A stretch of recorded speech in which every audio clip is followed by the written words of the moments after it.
Shalom, jemaat Tuhan dimanapun kita berada. Selamat hari Kamis untuk kita semua. Semoga kita masih dalam lindungan dan tangan kasih Tuhan.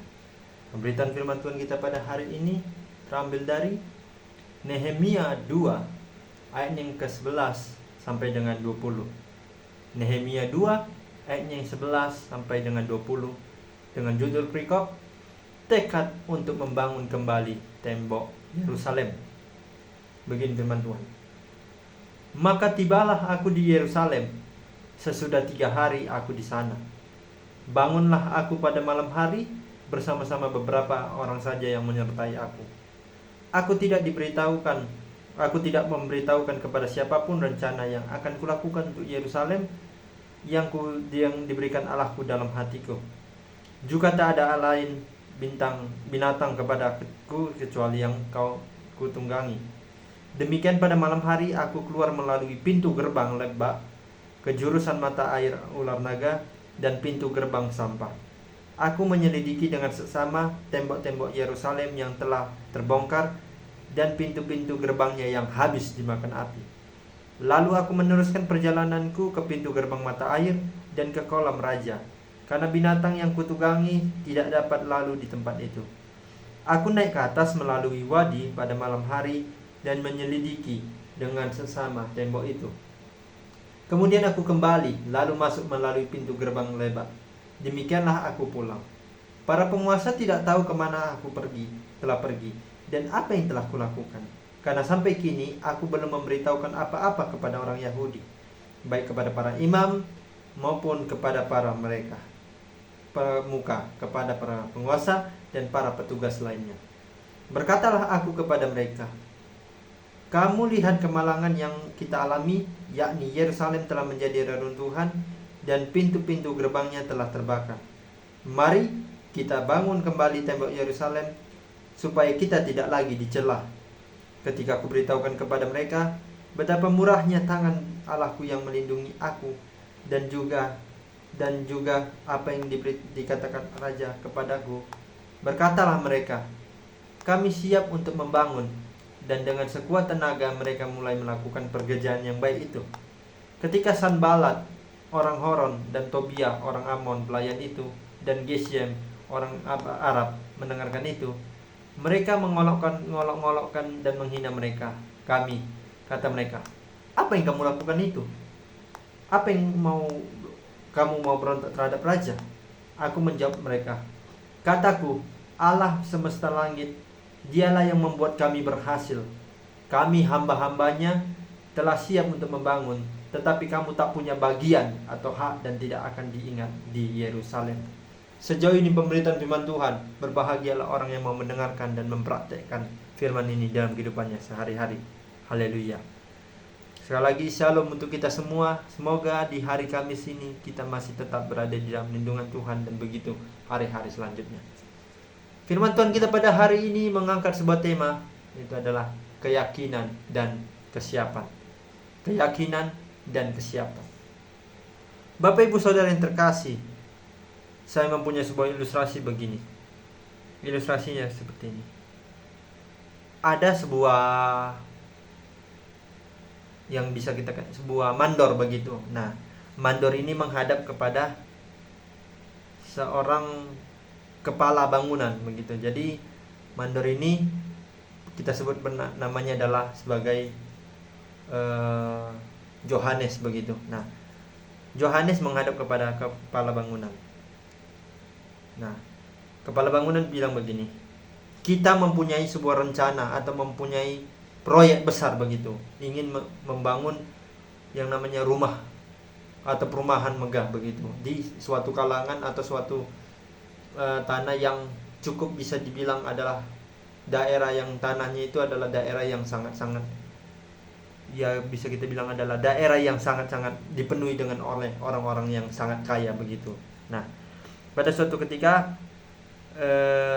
mereka bertemu, mandor ini bertemu dengan kepala bangunan begitu. Kepala bangunan begini, kita mempunyai proyek besar, yaitu membangun perumahan dengan memiliki yang akan kita rencanakan membangun 15 rumah begitu. Nah,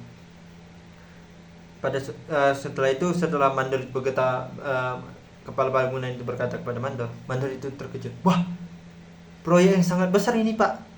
Saya akan bersiapkan orang-orang atau pegawai tukang-tukang yang terbaik yang saya punya, dan kita siap untuk mempersiapkan yang namanya arsitek yang handal begitu untuk merancang bangunan yang lebih handal, lebih baik dan begitu seterusnya. Nah, kemudian kepala bangunan itu bilang, bagus, tetapi proyek besar ini tidak main-main loh. Kita harus membangun 15 rumah ini sehingga membentuk yang namanya komplek rumah dengan waktu hanya 3 bulan begitu. 3 bulan. Wow, sangat cepat sekali ya Bapak. Ya, kalau kita kerjakan dengan baik, pasti pekerjaan yang kita kerjakan ini tidak sampai 15 rumah yang akan kita bangun ini tidak akan sampai dalam 3 bulan kita kerjakan, melainkan 1,5 bulan sampai 2 bulan begitu. Nah, keesokan harinya mandor ini bercerita dan menyiapkan semua pasukan atau tukang-tukangnya untuk bekerja dengan cepat begitu. Mandor ini berkata demikian. Kita mempunyai proyek besar dari kepala kita, yaitu membangun 15 rumah untuk dijadikan proyek, untuk dijadikan perumahan begitu. Saya berharap kita bisa bekerja dengan baik, kita bersiap dengan baik, membuat dan menyiapkan kesiapan kita dengan baik begitu. Nah, pada suatu hari begitu terjadilah kendala, di mana ada satu rumah yang dipegang oleh seorang kepala tukang yang bernama, kita sebut namanya adalah Daniel begitu. Nah, Daniel itu melapor kepada mandor begitu, yang mengatakan demikian. Pak Johannes, gawat Pak, gawat. Ada apa Daniel? Kamu kenapa? Gitu. Gini Pak, kita kekurangan yang namanya bahan-bahan pokok untuk semen begitu, cangkul dan sebagainya. Hah, kurang? Padahal kan kita sudah menyiapkan dengan banyak begitu. Kenapa bisa kurang? Apakah kalian melebih-lebihkan atau seperti sebelumnya saya sudah suruh kepada kamu bahwasanya untuk memberikan uang ini, memberikan tanah, semen dan sebagainya? Iya Pak, tetapi sangat kurang Pak begitu. Nah, pada suatu ketika Johannes itu mendengarkan apa yang dikatakan Daniel, nih uang saya kasih lagi ke kamu beli, dan harus benar-benar sesuai dengan apa yang diperlukan. Jangan lagi ada yang merasa kekurangan. Toh kamu lihat dengan beberapa bangunan rumah lainnya, mereka kan tidak mengalami yang namanya kekurangan begitu, sehingga mereka itu hampir setengah jadi sudah membangun struktur rumah yang diinginkan begitu. Nah, pada suatu ketika Daniel menerima uang itu, langsunglah Johannes itu menghadap kepada tukang-tukangnya. Ayo kalian sini berkumpul. Kalian belilah semen dan apa yang kurang begitu. Nah, seketika juga para tukang bangunan itu mencari begitu. Tetapi ada suatu sisi balik yang negatif dari kelompok dari bangunan rumah ini. Ternyata mereka menggelapkan uang itu untuk berfoya-foya, sehingga yang tadinya rumah itu ingin dijadikan cepat begitu, tetapi hanya satu rumah ini dari 15 rumah, hanya rumah ini yang tidak siap-siap dalam 3 bulan begitu. Sedangkan proyek ini sangat besar begitu. Apa jadinya kalau rumah ini tidak jadi dalam waktu secepatnya begitu? Dan pada akhirnya Daniel selaku kepala bangunan yang ada di dalam rumah itu disuruh menghadap kepada Johannes. Sini kamu Daniel, kamu lihat kesiapan dan rumah-rumah yang lain dibangun itu sudah mau hampir jadi. Kenapa rumah yang satu ini belum siap-siap kalian bangun? Apa yang terjadi kendalanya? Saya sudah memberikan uang ke waktu itu untuk memberikan semen dan segala macamnya. Dan pada akhirnya jujurlah Daniel kepada Johannes. Jadi begini Pak, kemarin saat saya kemarin saya meminta uang kepada Bapak untuk memberikan uang-uang yang kurang, bangunan-bangunan, bahan bangunan yang kurang. Ternyata saya menyuruh lagi kepada tukang bangunan saya untuk memberikan perlengkapan yang lain, begitu, semen dan sebagainya.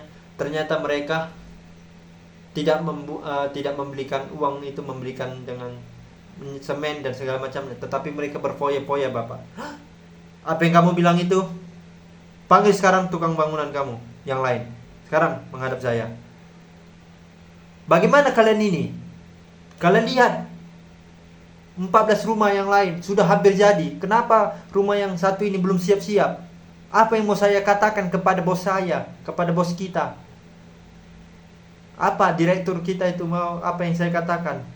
Padahal target kita sudah 3 bulan atau 1,5 bulan bisa cepat selesai. Tetapi ini sudah 3 bulan. Dan rumah ini saja yang belum tersentuh dengan yang namanya 90% untuk penyelesaian. Apa maksud kalian? Yang saya dengar juga katanya Daniel sebagai kepala tukang bangunan kalian mengatakan kalian berfoya-foya. Apakah itu betul? Memakai uang itu untuk berfoya-foya, bukan untuk membeli semen dan sebagainya. Iya Pak, kami mengaku bahwasannya kenapa bangunan ini, rumah ini lama dibangun dibanding 14 rumah yang lain, karena kami memakainya itu untuk berfoya-foya. Dan pada akhirnya marahlah Yohanes kepada mereka. Kalian ini sekarang saya pecat. Kalian tidak menjadikan rumah ini dengan siap, tidak mencapai target. Apa gunanya kalian bisa diperbanyak begini tukang untuk mengerjakan rumah ini? Tetapi hasilnya kalian memakai uang untuk yang di awalnya untuk membeli semen dan sebagainya, tetapi kalian pakai untuk berfoya-foya. Semenjak hari itu Daniel dan kepala dan tukang lainnya itu diusir begitu, dipecat, dan Yohanes pusing begitu untuk mencari kepala bangunan dan anak-anak buahnya untuk membangun sedikit lagi rumah ini yang akan selesai. Dan pada akhirnya rupanya apa yang dilakukan oleh Daniel dan anggota bangunannya itu terdengar kepada direktur. Sini kamu dan Yohanes, kenapa rumah ini lagi, satu rumah ini belum selesai-selesai? Apa yang terjadi? Jadi begini Pak, Daniel dan para anggotanya memakai uang yang harusnya membeli semen, jadi mereka menggunakan uang itu untuk berfoya-foya.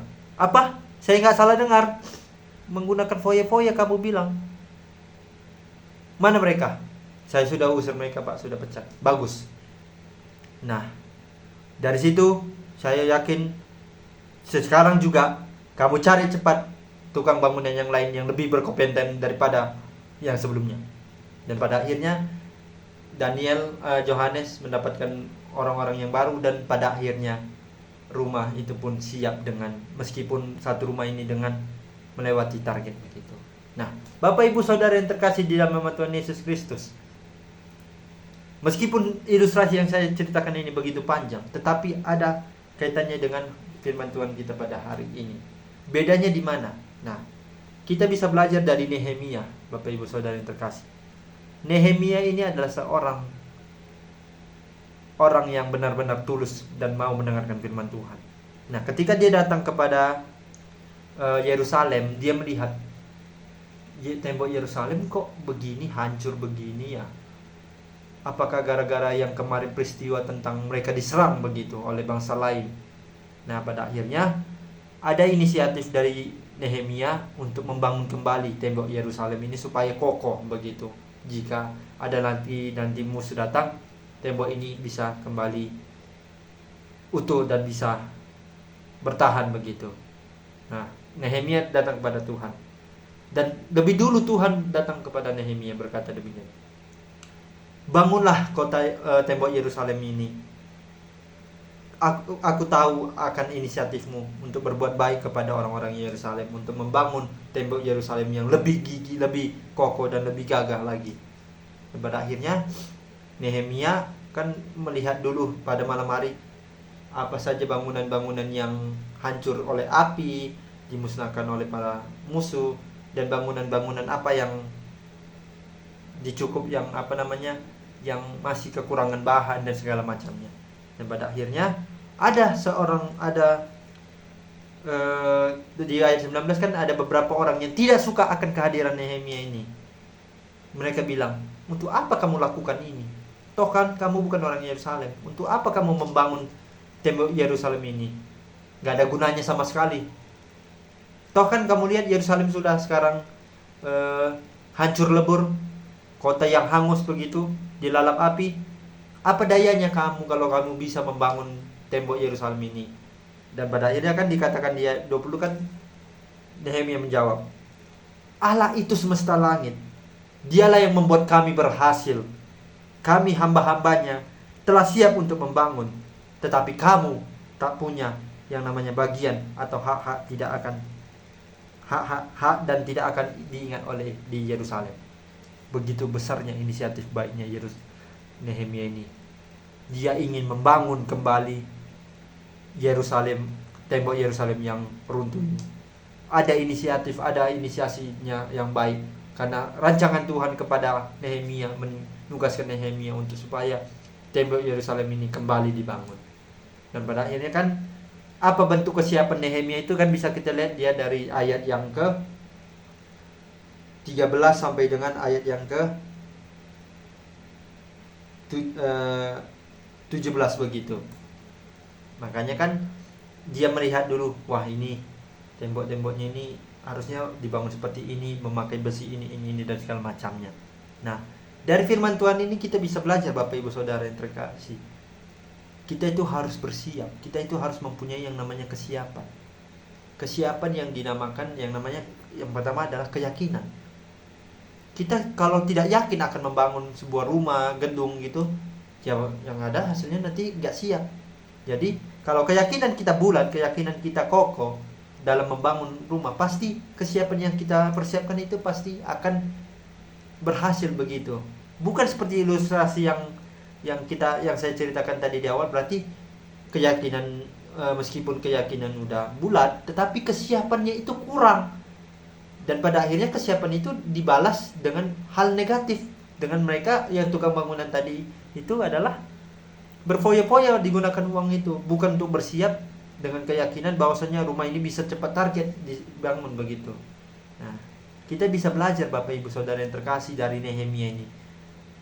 Saya saja sebagai orang manusia biasa ini sangat-sangat kagum terhadap Nehemia ini. Mengapa demikian? Karena dia itu orangnya cerdas, cerdik. Dia selalu takut akan Tuhan. Dia mendengarkan apa kata Tuhan.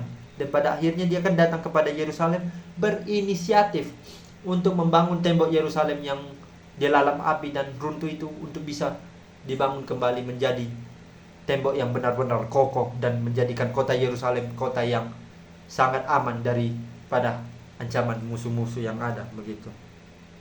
Pada akhirnya sebelum saya menutup firman Tuhan ini, saya berpesan dan mengakhiri bahwasanya jadikanlah diri kita itu bersiap. Yakinkanlah dirimu. Kalau kamu ingin ditugaskan oleh Tuhan, yakinkanlah dirimu. Apakah kamu siap untuk menerima tugas dari Tuhan itu atau tidak? Dan melalui keyakinan kamu yang sudah bulat, bersiaplah akan keyakinanmu itu dan doronglah akan keyakinanmu bahwasanya aku akan bersiap demi memuliakan nama Tuhan. Aku akan siap menjadi pelayan Tuhan yang benar-benar sungguh melayani Tuhan.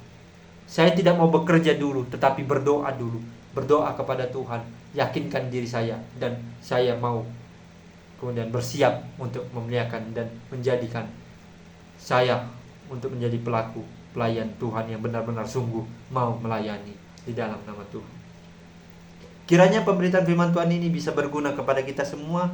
Yakinkanlah, sekali lagi, yakinkanlah diri kita untuk menjunjung tinggi yang namanya kebulatan tekad dan bersiaplah untuk menjadi orang yang benar-benar tulus dan mau melayani Tuhan senantiasa selalu. Amin. Tuhan Yesus memberkati.